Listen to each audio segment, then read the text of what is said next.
Oke, assalamualaikum warahmatullahi wabarakatuh.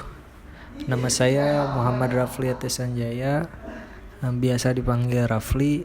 Saya dari Universitas Mercubuana Jakarta di Jalan Meruya, Jakarta Barat.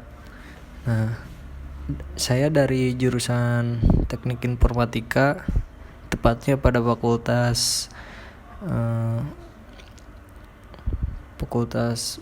Ilmu Komputer, dan saya mahasiswa dari semester 5. Di sini saya akan menjelaskan tentang TB1, yaitu tentang Natural Language Processing. Oke.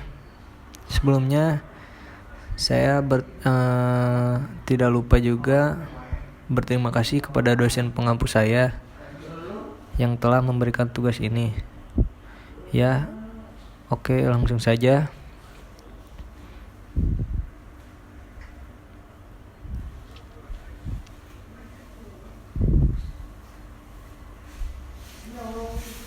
Ya, yang pertama yaitu Natural Language Processing adalah cabang dari kecerdasan buatan yang berhubungan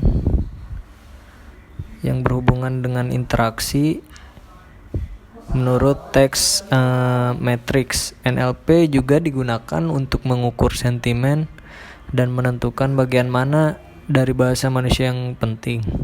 Nah, yang nomor keduanya, tantangan pengolahan data dan riset di bidang NLP yaitu ambiguitas bahasa alami. Representasi pengetahuan adalah tugas yang sulit. Terus terdapat berbagai tingkat informasi dalam bahasa kita, serta terdapat beragam aplikasi untuk teknologi bahasa. Ya, selanjutnya yaitu penerapan NLP pada perangkat lunak. Nah, penerapan NLP di sini pada perangkat lunak itu biasanya terdapat di aplikasi handphone ya, seperti personality assistant seperti Google, terus Siri, Cortana, dan Alexa, perangkat smart home, chatbox, mesin pencari, terus alat terjemahan, koreksi isi chat otomatis, filter pesan spam di email, dan pemantauan media sosial. Ya, selanjutnya kegunaan library NLTK. Nah, kegunaan library NLTK dan sastrawi di sini yaitu NLTK. Yang pertama NLTK yaitu simplicity, untuk menyediakan kerangka kerja intuitif bersama dengan blok bangunan yang substansial, memberikan pengetahuan praktis NLP yang mudah dimengerti oleh pengguna. Konsistensi, untuk memberikan kerangka yang seragam dengan interface yang konsisten, dan struktur data dan nama metode mudah diterka. Nah, extensibility, untuk memberikan struktur di mana modul software baru dapat dengan mudah ditampung, termasuk implementasi alternatif dan pendekatan lain untuk tugas yang sama. Nah, modularity, selanjutnya ada modularity, untuk menyediakan komponen yang dapat digunakan secara terpisah tanpa perlu memahami sisa toolkit. Nah, selanjutnya yaitu sastrawi. Sastrawi itu untuk mengurangi kata-kata yang terinfeksi dalam bahasa Indonesia. Itu kegunaannya. Terus ke dalam bentuk dasar, terus membantu menemukan dokumen yang sedang dicari, yaitu dengan menanggalkan imbuhan-imbuhan hingga hanya menyisakan kata dasar. Dan yang terakhir kegunaannya yaitu mengubah kata berimbuhan menjadi kata dasar.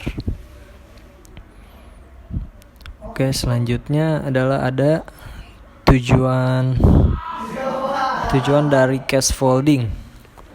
Tujuan dari crossfolding sendiri yaitu untuk mengubah semua huruf dalam dokumen menjadi huruf kecil, hanya huruf A sampai Z yang diterima. Karakter selain huruf dihilangkan dan dianggap delimiter. Pada tahap ini, tidak menggunakan external library. Apapun kita bisa memanfaatkan modul yang tersedia di Python. Oke, selanjutnya ada tokenizing. Tokenizing di sini yaitu proses pemisahan teks menjadi potongan-potongan yang disebut sebagai token untuk kemudian dianalisa. Kata, angka, simbol, tanda baca, dan entitas penting lainnya dapat dianggap sebagai token di dalam NLP. Token diartikan sebagai kata, meskipun tokenize juga dapat dilakukan pada paragraf maupun kalimat. Oke, selanjutnya ada stop word dan contohnya. Stop word sendiri didefinisikan sebagai sekumpulan data yang tidak berhubungan atau biasa disebut irrelevant dengan subjek utama yang dimaksud. Meskipun kata tersebut sering muncul di dalam kata yang digunakan, kata-kata yang dimaksud biasanya adalah jenis kata sambung, imbuhan, dan lain sebagainya. Contohnya, stop word dalam bahasa Indonesia adalah yang, dan, di, dari, dan lain-lain.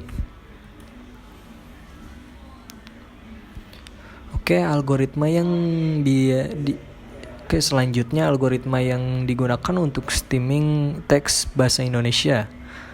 Algoritma yang digunakan untuk stemming teks bahasa Indonesia, salah satu algoritma yang tertua dan paling populer adalah algoritma Porter.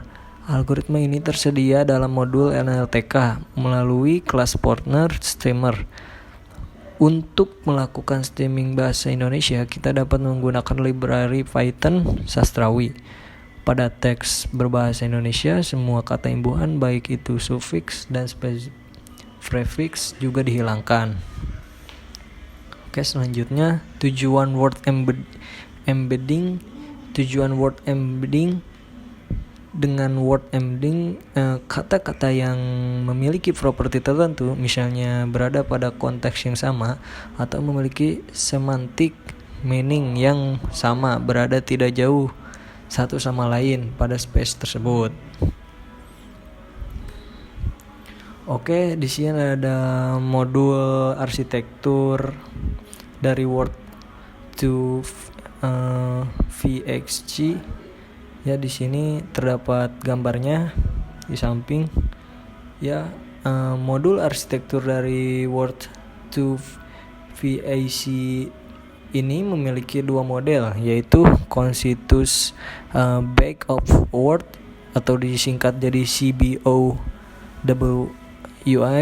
and Skipgram.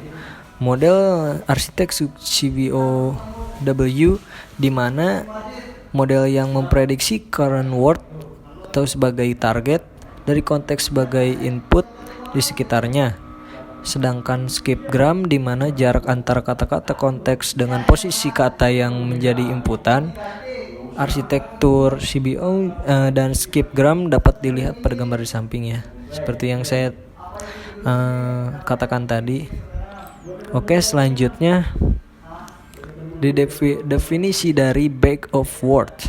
Definisi dari bag of word dikatakan bahwa CBOW merupakan kebalikan dari skipgram, di mana CBOW ini akan mempelajari distribusi probabilitas dan konteks dengan Windows yang telah ditentukan.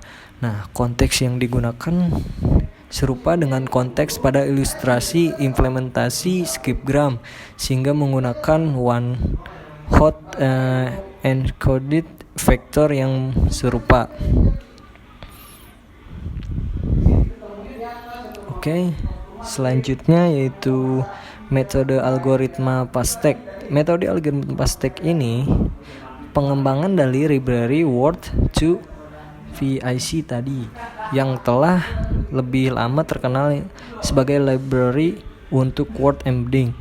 Kemampuan Pastek untuk menangani kata yang tidak pernah kita jumpai sebelumnya, yaitu out of vocabulary word atau dikenal OOV.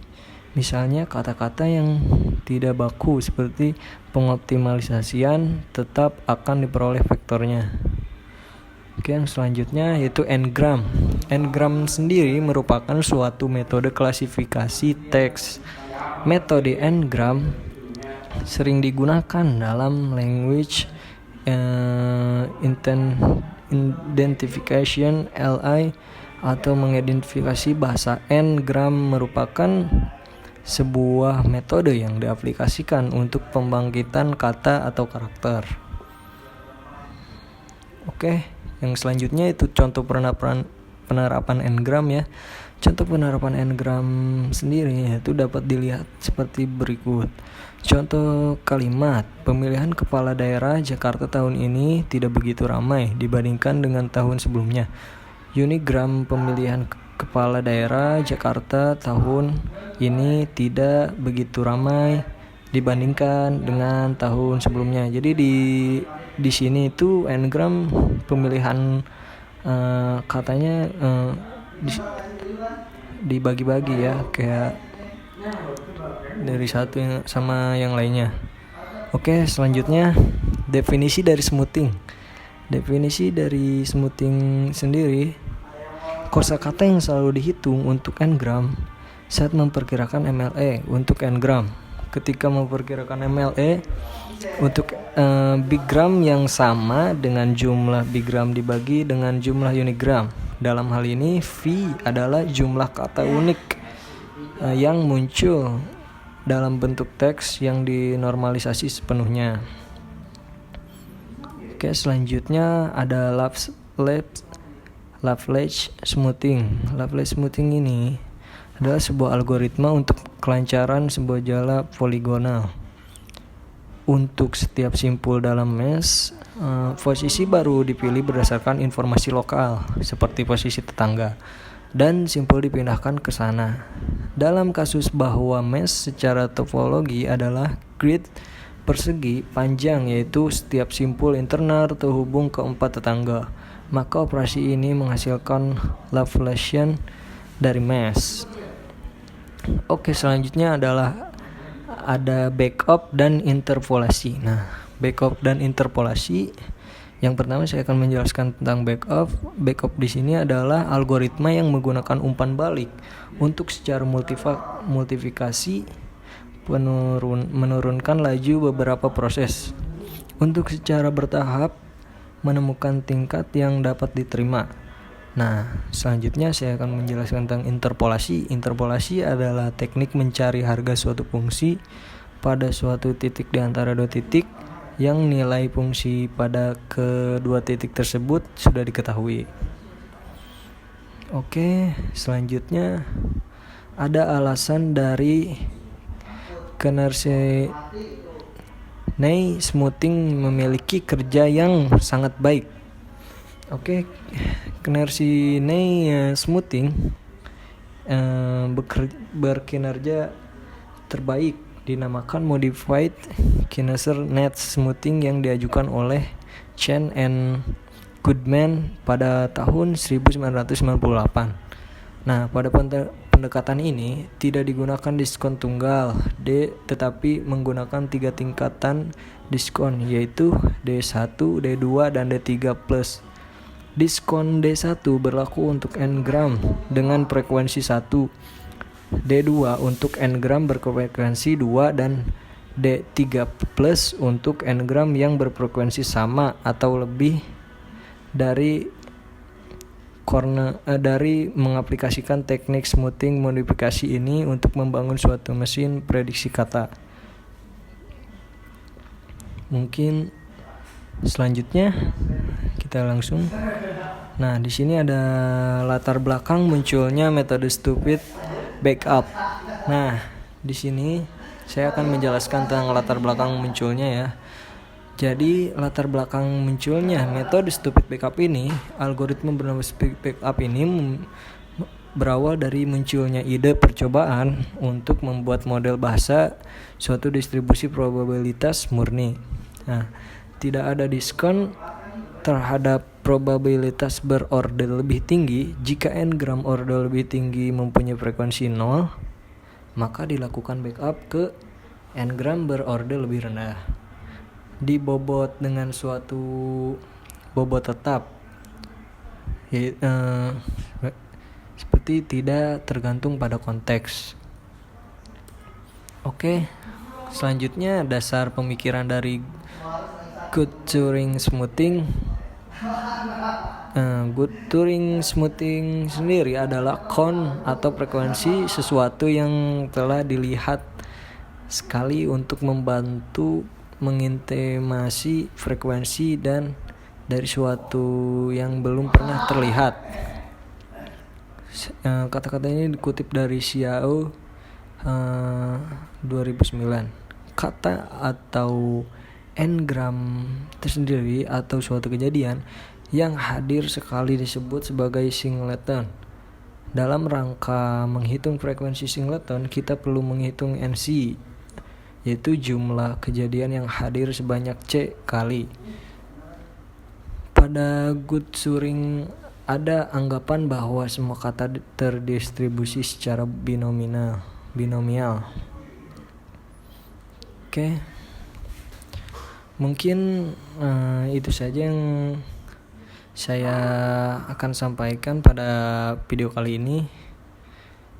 Maybe enough. Thanks for watching. See you on the next video. Terima kasih semuanya yang telah menonton. Peace.